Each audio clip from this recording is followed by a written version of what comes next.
네, 안녕하세요. 루루 채널 루루입니다. 오늘 시황권에 좀 말씀을 드릴 거고, 미증시는 이번에 CPI랑 FOMC 전부 다 생각보다 괜찮게 나왔어요. 그러니까 지난주에 말씀드렸을 때 이미 어느 정도 반영을 하고 올라왔기 때문에 정말 서프라이즈한 내용이 아니라면은 상승보단 하락일 가능성이 높다라고 말씀을 드렸었어요. 근데 이번 FMC에서 파월이 완전히 비둘기 쪽으로 바뀌면서 그리고 금리 인하를 갖다가 이제 시작하려는 준비를 한다 뭐 이런 내용들이 붙었죠. 자, 그러면서 방향을 확실하게 서프라이즈 쪽이다 보니까 완전히 들어 올리는 모습이 나왔고요. 그래서 앞전에 있었던 고점들 이 강한 저항선이거든요. 이 강한 저항선 앞에서 계속 대기하고 있었었는데 그 내용과 함께 이제 돌파하고 이제 위에 안착하는 그런 모습이에요. 그래서 연중 지금 신고가를 지금 달성하고 있고요. 여기는 그래서 좀만 더 올라간다면 그 다음 보이는 데는 이제 사상 최대 거의 최고가를 갖다가 이제 눈앞에 두고 있어요. 대충 16,000포인트니까 한 1200포인트 정도 남은 것 같아요. 그 정도 보이고, 자, 미증시는 이렇게 좀 올라가고 있는데 국장은 조금 부족하긴 했어요. 근데 수급은 좀 돌아왔다는 건 좀 괜찮아요. 국장 같은 경우에는 뭐 양도세 이슈나 그리고 뭐 PF발 이런 얘기들 때문에 조금 개인 수급이 좀 많이 빠져나가는 그런 모습이고, 그 찰나에 이 구간에 좀 들어오는지가 되게 중요하다고 말씀을 드렸잖아요. 근데 이 구간에 결국은 들어왔고, 들어간 다음에 한번 눌렸는데 눌리자마자 이제 FOMC 결과를 보고 나니 그대로 들어 올리는 모습, 그리고 이 들어 올렸을 때 외국인과 기관 수급이 굉장히 강했다, 이 부분이 되게 좀 중요한 포인트인 것 같아요. 그래서 여기부터는 양도세가 어느 정도 좀 문제가 해결이 되면은 그때부터는 시장 전체적으로 좀 괜찮게 움직이지 않을까. 뭐 크게 올랐다, 뭐 아니면은 금리 인하를 갖다가 너무 빠르게 반영을 했다, 뭐 이러면서 한번 누를 수는 있어요. 난 누를 수는 있는데 결론적으로는 저는 우상향 갈 수밖에 없는 지금 내용이라고 보여져요. 뭐 파월이 지금 갑자기 다시 나와가지고 금리 인하는 아니야라고 또 이렇게 얘기를 갖다 대놓고 하지 않는 이상 방향성은 뭐 올라가다 눌리다 이럴 수는 있겠지만 결국은 방향성은 우상향할 가능성이 매우 높지 않느냐, 이렇게 좀 보여집니다. 자, 그러면은 증시자금 먼저 보게 되면은 증시자금은 한 50조로 좀 다시 늘어나는 모습이에요. 앞전에 보면은 한 47조 이 정도였었는데 47조에서 한 50조로 늘어났는데, 사실 이 금액은 공행 예탁금은 지금 개인들 매도세가 좀 많이 강하거든요. 개인들 매도세를 보게 되면은 개인들이 지금 코스 다 피해서만 지금 뭐 하루에 1조 1천억, 그리고 목요일날 같은 경우에 1조 3천억, 6천억 뭐 이런 식으로 계속 던지고 있어요. 이거는 결국 양도세를 갖다가 회피를 하겠다는 그런 물량들이 지금 나오는 거예요. 12월만 되면 나오는데 이번에 뭐 30억이나 50억으로 올려주겠다 이런 내용들이 있었는데 진행이 안 되다 보니까 좀 뒤늦게, 보통은 한 11월 이제 말부터 이제 막 물량들이 천천히 이제 쪼개서 나오는데 좀 뒤늦게 이게 안 되는 거 아니야? 그러면 10억이면 나 이거 양도세 내야 되는데 하면서 좀 급하게 좀 던지는 그런 모습이 아니냐라고 좀 보여집니다. 그러다 보니까 이 매도 물량이 전부 다 이쪽으로 다시 또 들어와서 그래서 이제 고객 예탁금이 좀 늘어난 약간 착시 효과 아닐까, 이렇게 좀 보여지고요. 자, 그리고 거기에 비해 이제 신용 쪽을 보게 되면은 신용 같은 경우는 늘지 않았어요. 그러니까 보통은 고객 예탁금이 늘면은 신용이 같이 좀 빠르게 늘거든요, 일정 비율이. 근데 여기는 고객 예탁금만 늘었지 신용이 크게 안 늘었잖아요. 계속 17조, 17조, 17조. 그 이야기는 결국은 이거는 얘네들이 매도 물량이 여기에 고객 예탁금으로 잡힌 거다, 이렇게 좀 계산이 되는 것 같습니다. 자, 그렇게 보여지고요. 그래서 여기는 뭐 큰 문제는 없어 보여요. 그냥 이거 늘어난 거는 저 매도 물량 때문이다, 양도세 때문이다, 그렇게 보시면 되고.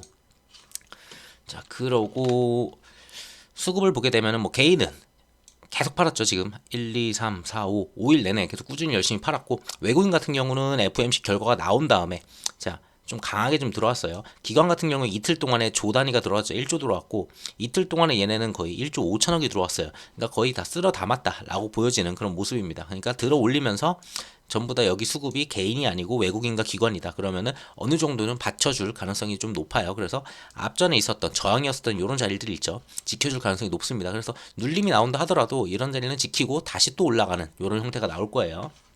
그렇게 보시면 되고, 뭐 그 전에 앞전 또 3일도 나쁘지 않았어요. 뭐 그렇다고 앞전 3일 동안 또 매도가 엄청 많았느냐? 아니죠. 매집이죠, 전부 다. 그래서 코스피 같은 경우는 계속 꾸준히 매집하는 모습이었고, 코스닥 같은 경우는 이제 사고팔고가 계속 이어지다 보니까 움직임이 좀 뜸했었는데 목요일 금요일 들어가면서 결국은 여기서도 FOMC 결과를 확인한 다음부터는 이제 좀 강하게 좀 어느 정도 좀 매수가 좀 들어오는 그런 모습이에요. 선물 쪽도 역시나 이제 외국인 같은 경우는 목금 같은 경우에 좀 들어와 줬고, 기관은 조금 팔았는데 뭐 크게 의미 없는 그 정도의 수량이지 않을까, 이렇게 좀 보여집니다. 그래서 시장은 전반적으로 우상향은 이제 맞다라고는 보여져요. 눌려봤자 어느 정도 눌리는 수준일 거예요. 뭐 코스닥 같은 경우에도 눌려봤자 앞전에 20선 지켜주듯이 뭐 눌려봤자 20선 정도 지켜주고 다시 가는 요런 형태가 계속 나올 거예요. 그래서 뭐 갑자기 급등은 아니더라도 급등은 나오기가 좀 어려워 보이고 그거보다는 그냥 우상향을 꾸준히 가지 않을까 계단식으로 요 정도 지켜보시면 될 것 같습니다. 그래서 지금 내 종목이 아직 안 올랐다고 하더라도 그거는 어차피 순서 바꿔가면서 결국은 돌아올 거예요. 수급은. 그래서 기다리시면 될 것 같고 웬만한 종목들은 좀 뉴스를 좀 보고 갈게요. CPI는 약간 나왔을 때 다행이었구나 이 정도였어요. 저는 그냥 엄청 좋네는 아니었어요. 한 0.1 정도 빠졌거든요. 그러니까 예상치에 부합을 했어요. 그냥 11월 예상치가 이제 CPI가 3.1%였는데 3.1%를 이미 예상치였고 3.1%가 그대로 나왔어요. 그러다 보니까 이건 서프라이즈가 아니었죠. 그냥 예상치만큼 나왔구나. 근데 약간 좀 더 나왔으면 좋았을 텐데 요 정도로 그냥 마무리가 되는 정도였고 자 그러고 결국은 이제 다음에 좀 기대되는 건 그거였죠. 이번에도 금리 동결인 걸 알았으니까 동결 이제니까 이제 그 정도 가겠다. 뭐 요 정도 보여주지 않았냐. 그래서 3회 연속 금리 동결 수순을 갖다 이어간다. 뭐 그러니까 이때가 화요일이었거든요. 수요일 화요일이었었나요? 화요일 밤이었었나? 그런데 이 밤에 이게 나온 다음에 시장이 뭐 그렇게 크게 올라가진 않았어요. 보시다시피 이 위에서 6.4에서부터 내려올 때는 굉장히 빠른 속도로 내려왔는데 지금 전달에 3.2였는데 지금 3.1이에요. 약간 되게 느려지기 시작하거든요, 이제. 자, 이러한 상태다 보니까 시장에서는 막 큰 반응이 없어서 시장에서도 뭐 한 0. 몇 %밖에 상승을 못하는 그런 모습이었어요. 그래서 CPI가 막 엄청 좋지는 않았구나. 저도 그렇게 좀 느꼈는데 뭐 그래도 월가 예상치랑 부합을 했다는 이유만으로도 그래도 하락을 면하면서 이제 좀 계속 상승으로 좀 움직임이 이어가는 모습이었고요. 자, 중요한 거는 FMC였죠. FMC에서 당연히 우리가 봐야 되는 거는 전에도 말씀드렸다시피 점도표. 어차피 금리 동결인 건 알았잖아요. 그러면은 점도표가 이제 나오는데 점도표가 지난번 점도표에서는 24년에 두 번의 금리 인하를 할 거야 라고 이제 얘기가 나왔어요. 점도표 상으로. 근데 이번에는 점도표상 세 번을 갖다 금리 인하를 할 거야 라고 이렇게 바뀐 거예요. 그러다 보니까 시장은 금리 인하를 더 세게 하는 거야? 이러면서 시장은 당연히 좋은 방향으로 갈 수밖에 없었고 거기다가 파월 발언에서도 역시나 파월이 금리 인하 시점을 논의하기 시작했다. 그러니까 언제부터 금리 인하를 할지 금리 인하는 하긴 할 거야. 24년에 할 거고 점도표상 3번 그리고 뭐 시장에서 지금 반응하는 거는 3번에서 6번까지도 지금 예상을 하고 있어요. 뭐 월가 쪽에서는. 자, 그러다 보니까 3번은 우선 기본적으로 들어간다. 그러면은 최소한 진짜 아무리 못 빼더라도 한 0.75% 정도는 빠지지 않을까 이렇게 보고 있는 거고요. 자, 그러고 그래서 내년에 이제 0.75% 이제 인하를 갖다 시사를 했는데 이거는 더 올라갈 수도 있어요. 시장의 다른 지표들만 더 괜찮다면은 점도표는 나중에는 이제 뭐 세 번 하다가 네 번으로 바뀔 수도 있고요. 그리고 또 대선이 있잖아요. 바이든 대선이 있다 보니까 돈을 어느 정도 좀 풀어주고 좀 이렇게 유동성을 좀 공급해주면서 사람들이 좀 살기 좀 좋아 보이게 그래야 되는 상황이다 보니 저는 3번 이상은 당연히 금리 인하를 할 거라고 봐요. 그래서 내년이 좀 이제 꺾이는 그런 한 해가 되지 않을까 보고 있습니다.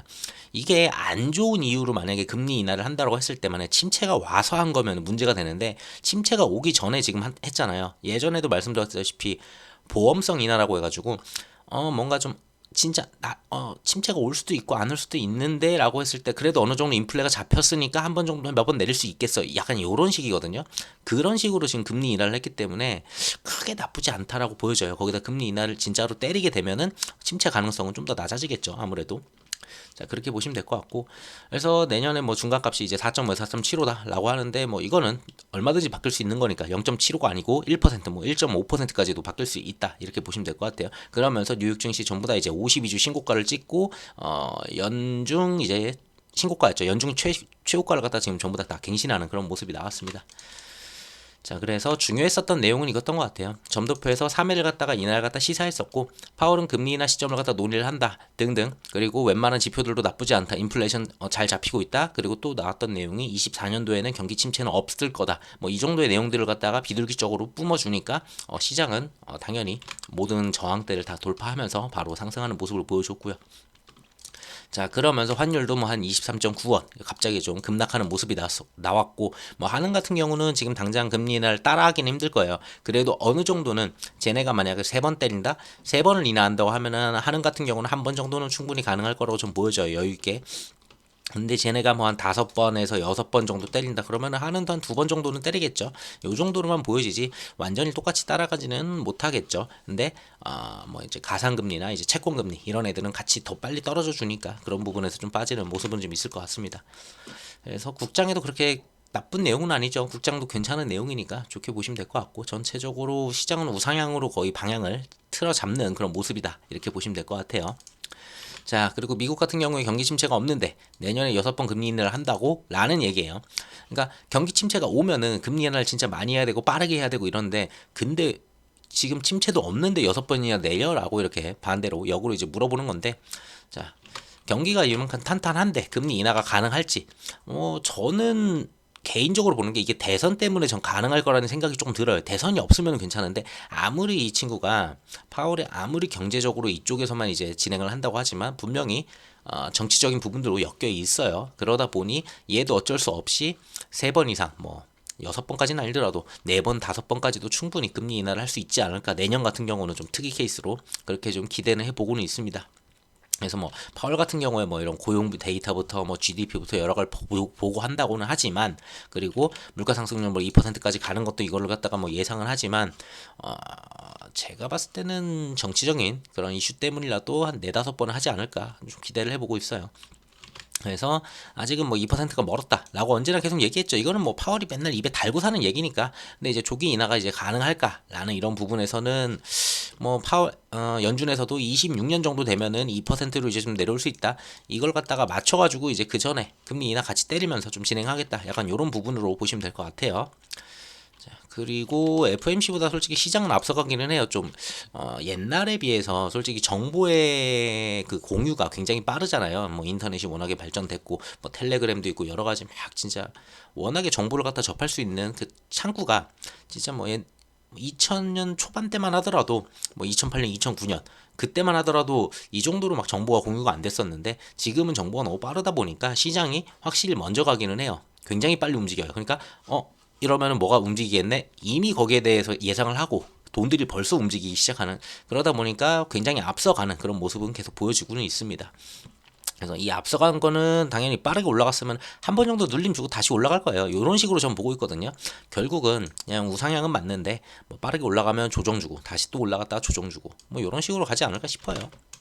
그래서 어쨌든 이번에 FMC에서 확실했던 거는 완전히 방향을 확실히 잡아줬다는 것 같아요. 확실히 잡아줬으니까 지금부터는 뭐 이제 가지고 있는 종목들 중에 뭐 기업에 문제가 없는 종목이라면은 충분히 대응을 하고 이제 좀 기다리셔도 충분히 괜찮은 그런 시기지 않을까, 그렇게 좀 기대해 보고 있습니다. 자, 그러고 이제 좀 너무 시장이 갑자기 급격하게 올라가니까 아무래도 연은 총재가 이제 금리 인하는 논의 주제가 아니다라고 하면서 약간 좀 눌러주는 그런 모습은 있었어요. 근데 뭐 이렇게 말한다고 들어 먹을 것도 아니고, 사실상 금리 인하 논의를 시작한 건 맞고, 그리고 점도표에서 2번에서 3번 늘은 것도 맞고, 다 맞는 얘기죠. 거기다가 파월이 직접 나와가지고 금리 인하를 갖다가 언제 할지 시점을 논의하고 있다, 정확히 얘기를 했어요. 자, 그러면은 뭐 아무리 이렇게 떠들어도 뭐 시장에서 크게 눌리는 그런 모습은 없을 거예요. 그냥 과하게 올라가면은 과하게 조금 오른 거 조금 조정시키는 그 정도 움직임은 나와도 좀 세게 하락할 가능성은 낮지 않냐 이렇게 보고 있습니다. 자, 국장 같은 경우에는 근데 좀 독특한 게 이제 양도세를 갖다 피해간다. 아까 전에도 그 수급 데이터를 보셨다시피 개인들이 지금 일주일 내내 계속 던지고 있어요. 양도세를 피하자고 이제 개인들이 조 단위로 지금 매도 물량을 갖다 던지고 있고, 그래서 산타랠리가 물 건너가지는 않아요. 어차피 개인의 힘으로 주가 지수를 올릴 수가 없거든요. 결국은 외국인하고 기관이 들어 올려야 되는데, 이 들어 올린 구간에서 아까도 말씀드렸다시피 외국인하고 기관이 들어왔기 때문에 오히려 상승으로 산타랠리 쪽으로 갈 가능성은 높아지겠죠. 근데 올라가면 올라갈수록 개인들의 매도량은 더 늘 수밖에 없어요. 오랫동안 지쳐 오신 분들도 있을 거고, 거기다가 양도세 피해야 되는 물건들도 있을 거고. 자, 그래서 좀 이런 부분들이 있어서 조금 시장이 미증시보다는 빠르게 못 올라갔다 이렇게 보시면 될 것 같아요. 개인들 매도 물량이 너무 많이 나왔죠. 지금 이틀 동안에 거의 2조 5천억 원치 순 매도가 나왔으니까, 그냥 다 때려 던졌으니까. 자, 더 나올 수는 있어요. 일정 부분 더 나올 수 있는데 어느 정도 좀 더 나오면은 거의 마무리되지 않을까 싶어요. 그러면 한번 랠리 좀 태워주지 않을까 기대를 해봅니다.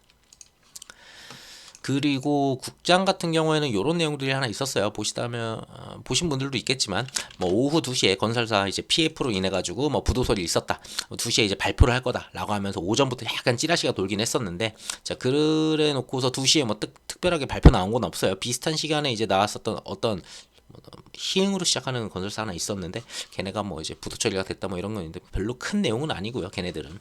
자, 그래서 이런 식의 괴소문들이 좀 도는, 그러니까 시장에서 약간 개인들이 무서워할 만한 것들 있잖아요. 지금 뭐 PF 얘기, 그리고 양도세는 뭐 어느 정도 좀 매도가 좀 나오면 정리가 되는 거니까 그건 걱정 없는데, 자 이런 PF가 터지는 거 아니야, 그러면 이거 IMF 오는 거 아니야 이러는데, 개인적으로 이거는 짧게 말씀드리면은 솔직히 PF 터져봤자 PF 비율 높은 애들, 그 중에서 내 자본 대비해 가지고 PF 비율이 많이 높아, 그러면은 당연히 터질 수는 있겠죠. 걔네들은 터지지만 그건 누군가는 받아줘요.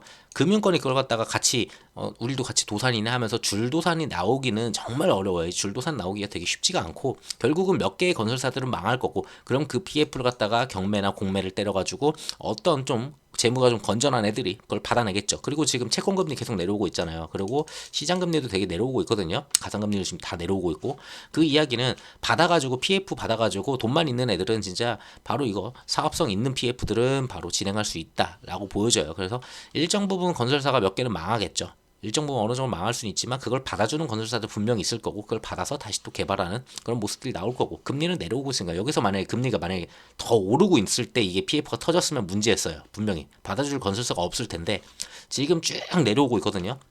그러면 이 PF 받아내가지고 내가 그러면 이 PF 사업을 할래 라고 하면서 받아내는 애들이 있을 거예요. 분명히 금융권이랑 같이 손잡고서. 자, 그래서 몇몇 업체는 망할 수는 있겠지만 그렇게 연쇄적으로 막 부도가 나가지고 막 건설사 부도가 다시 금융권 부도로 이어지고 금융권이 망해가지고 막 대한민국이 무슨 IMF 가고, 이거는 솔직히 말이 안 돼요. 지금 거기까지 가는 건 좀 아닌 것 같아요. 그냥 건설사 몇 개는 부셔질 수 있겠다, 이 정도만 생각하시면 될 것 같아요. 그냥 이슈 정도 될 수 있다. 자, 그리고 이스라엘 같은 경우는 이제 뭐 가자지구 계속 때리고 있는데, 하마스 이제 격퇴하는데 이제 수개월이 좀 걸릴 것 같다.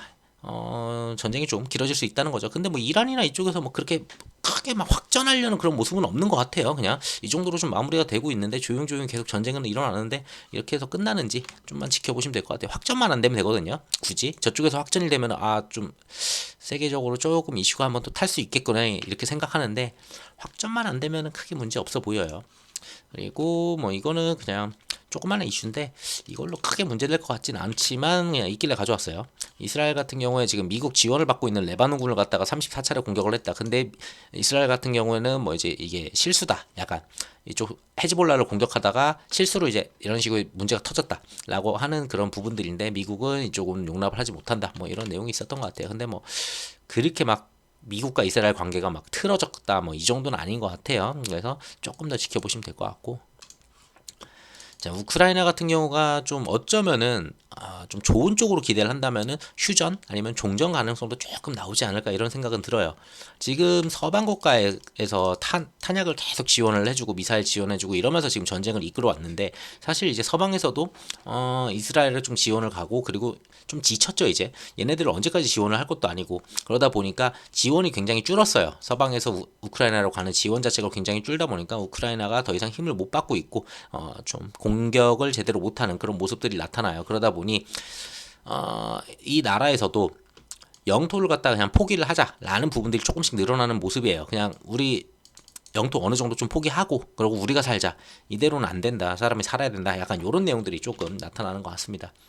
그래서 뭐 젤렌스키 같은 경우에 어떻게든 뭐 다 밀어내고서 땅 다 되찾아야 된다라고 얘기를 하지만, 그걸 찾기에는 지금 서방의 지원이 더 필요한데 그렇게까지 해주기가 조금 어려워 보여요. 그래서 전쟁이 장기화가 되기가 굉장히 어렵겠죠. 오히려 러시아가 더 이제 밀고 내려올 수 있는 상황이다 보니까 그때 휴전으로 갈지 이런 걸 한 번 정도 기대해 볼 수 있어 보입니다. 근데 전쟁이 장기화될수록 우크라이나로 돌아오는 사람들도 이제 줄어들 거고, 오히려 그러면은 나라가 좀 더 피폐해진다, 약간 이런 내용들입니다.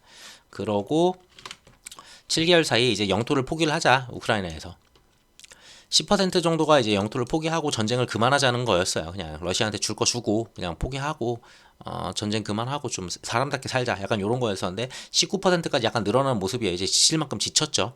너무 지칠 만큼 지쳤고, 이제 전쟁이 이제 거의 겨울로만 따지면 세 번째 겨울이잖아 이번이. 그러다 보니까 이런 내용들이 조금 있는 것 같아요. 근데 그렇다고 지금 서방에서 지원을 더 때려주느냐? 그렇지가 않아요. 그래서 서방 원조 지원 움직임에 이제 내년 여름이면 우크라이나가 어쩌면 패배할 수도 있다. 약간 이런 데이터들이 나오기 시작하면 우크라이나도 한번 생각을 할 거예요. 어느 정도 땅을 주고 전쟁을 갖다 멈추는 방법도 분명 생각할 수도 있어요. 자, 그래서 좀 기대는 되는데 뭐 이게 100% 된다는 아니니까 그냥 요런 상황이니까 그런 쪽으로 좀 기대는 해볼 수 있다. 그러면 우크라이나 전쟁이 만약에 끝난다라고 하면 또 증시에는 또 좋은 쪽으로 가겠죠. 왜?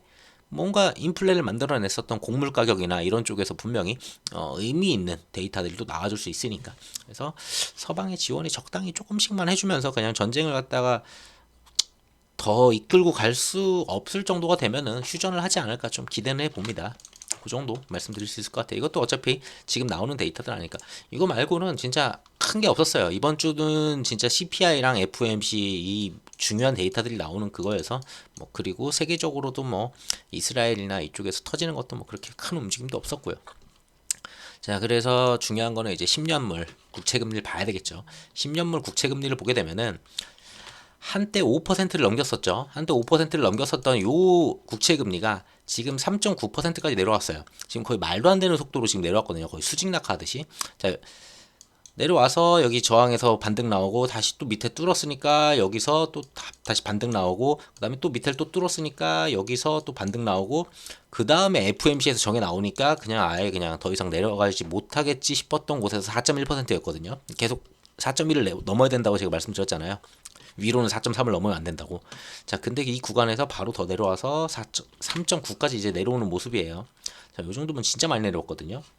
그래서 다음번 볼 수 있는 위치는 제가 봤을 때는 얼추 다음번은 한 3.6%? 요 정도도 좀 기대를 해볼 수 있지 않을까 보여져요. 뭐 저까지 빠질지 모르겠지만 좀 너무 빨리 빠지긴 해요. 지금 아직 금리 인하 이제 겨우 말하는 수준이기 때문에 좀 약간 빨리 빠지긴 했는데 한 3.6 치고 그 다음에 3.9 치고 그래서 3점 후반대에서만 움직여줘도 시장은 양호하지 않을까 그 정도 기대를 봅니다.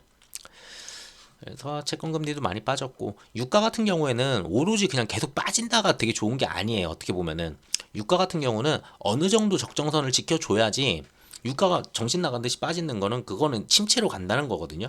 그래서 어느 정도 빠진 다음에 인플레를 갖다가 어느 정도 좀 막아주는 정도까지 빠졌고 저는 여기서 그냥 횡보 쳐도 충분하지 않을까. 뭐 굳이 더 올라가지도 말고 더 내려가지도 말고 그래서 그냥 옆으로 횡보만 쳐줘도 이런 구간처럼 이런 구간 하나 만들어 주면은 자 이런 구간이면은 뭐 유가는 양호하지 않을까 싶어요. 지금 요 정도 수준이면은 뭐 경기 침체로 보기도 약간 어렵고 그렇다고 막 인플레가 막 다시 들어 올리는 게 아니라 인플레에 막 인플레를 갖다 고조시키는 그런 유가도 아니고 그래서 저는 지금 유가 정도면은 그냥 옆으로 횡보 쳐주면은 되게 좋겠다라고 보여집니다. 그렇게 보시면 되고 유가도 어느 정도 좀 하락하다가 유가는 좀 멈춰줬어요. 그래도 좀 다행이고요. 얘도 환율 같은 경우가 조금 아쉬운데 자, 요 라인 있죠. 요 라인 한 요 라인까지 있죠. 자, 이 박스권에서 지금 움직이는 중인데 요 박스권에서 좀 내려가는 그런 모습이 지금 필요해요. 상단 같은 경우에는 1320원을 넘으면 안 되고 하단으로는 1285원에서 뭐 1290원 정도인데 이걸 갖다 깨줘야지 좀 강하게 내려올 거예요. 1260원까지 내려올 수 있거든요. 그러면 자, 그 정도 좀 보고 있는데 그래서 좀 환율도 좀 풀리는지 그 정도 봐주시면 될 것 같아요. 그래서 웬만한 지표들이 다 되게 잘 나와가지고 뭐 특별하게 우려할 만한 게 그렇게 없는 것 같아요. 자, 그러고 다음 주에 그럼 뭘 봐야 되는지 좀 보았는데 다음 주 진짜 별거 없어요. 굳이 본다면은 일본의 통화 정책, 자 BOJ 이제 통화 정책 성명서, 요거는 좀 봐줄만 해요. 일본이 어떤 방향으로 가는지, 금리를 올릴지 안 올릴지 얘는 되게 좀 중요하거든요. 얘네들은 진짜 그게 좀 중요하고 엔화랑 얘네들이 또 그리고 미국 국채도 좀 많이 들고 있다 보니까 자 그런 움직임들이 여기서 나타날 수가 있어요. 그래서 요때 조금 채권이나 일본이 들고 있는 미국 채권이 많으니까 채권이나 아니면 엔화 가격 그런 것 때문에 환율들의 움직임 이런 쪽을 조금 지켜볼 만할 것 같습니다. 그래서 여기 조금 지켜볼 만하고 그러고 뭐 특별하게 진짜 볼 게 없더라고요.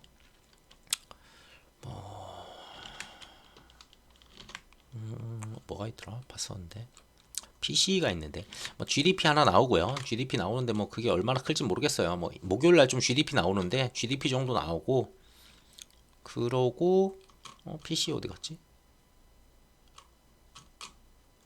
네, 그러고 목요일 날 썼던 것 같은데 PC가 GDP 나오고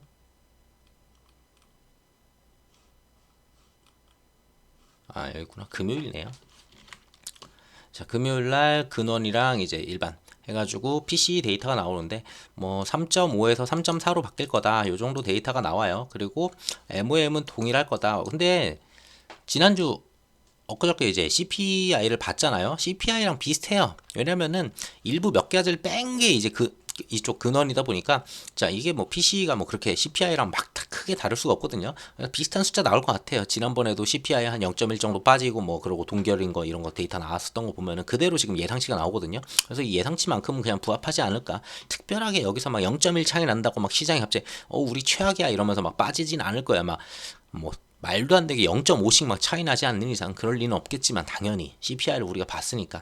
그래서 이것도 크게 문제될 건 없어요. 그렇다고 이게 크게 좋을 것도 없어요. 왜? CPI에서 봤을 때 이게 갑자기 막 혼자 얘 혼자 막 크게 빠진다 이러기도 또 어렵거든요. 그래서 적당한 수치 한 0.1에서 많이 빠져봐야 0.2 정도 빠지는 수준으로 그냥 끝날 것 같습니다. 그래서 다음 주는 진짜 볼 게 별로 없어요. 그래서 개별 시장에서 더 이상 만약에 개인 물량들이 이제 더 이상 나와주지 않는다라고 했을 때는 코스피에서 더 이상 개인 물량이 나오지 않는다라고 했을 때는 어느 정도 뭐 5일선 이제 타고 가는 그런 모습이 나올 수도 있겠죠. 한번 눌리면서 들어 올릴 수도 있고. 자, 그래서 2600까지 우선 볼 수가 있어 보이면 우선 첫 번째로는 2600선이 이제 보이고요. 우선 국장도 이 하락 추세선을 갖다가 끊어냈잖아요. 여기가 고점, 여기가 고점이어서 여기서 힘들었었는데 어쨌든 이걸 돌파하고 이제 들어 올렸으니까 방향성 확실히 우상향으로 바뀌었고 미국 같은 경우에는 연중 최고치를 갱신했으니까 우리 같은 경우 연중 최고치가 2650이거든요. 2650인데 뭐 그 전에 우선 고점 한 2600 있는데 거기까지는 무난히 올라갈 것 같아요. 외국인 수급으로 봤을 때 2600은 그냥 쉽게 들어 올릴 수 있고 그 이상 가는 거는 미국 따라서 조금 방향성 보겠죠. 그 정도 보시면 될 것 같아요. 그래서 크게 막 우려되거나 막 이런 부분은 좀 없어 보여요. 지금 시장 그냥 편하게 하셔도 되지 않을까 이제는. 그렇다고 막 지금 막 가격들 막 정신 나간 듯이 막 달려가는 애들 갖다가 굳이 물을 필요는 없어요. 그냥 눌려 있는 애들 그냥 찾아다니면서 그냥 조금씩 그냥 챙기셔도 충분한 그런 시장인 것 같습니다. 그냥 그렇게 챙겨만 놔도 그냥 망할 회사만 아니면은 결국은 시장에서는 이거 양로세 끝난 다음에 이제 또 배당금 이제 나오는 그 시기까지는 좀 잘 달리지 않았을까 그 정도 기대를 해봐요. 그래서 오늘 영상 여기까지 하고 마무리하도록 할게요. 영상 들어 감사합니다.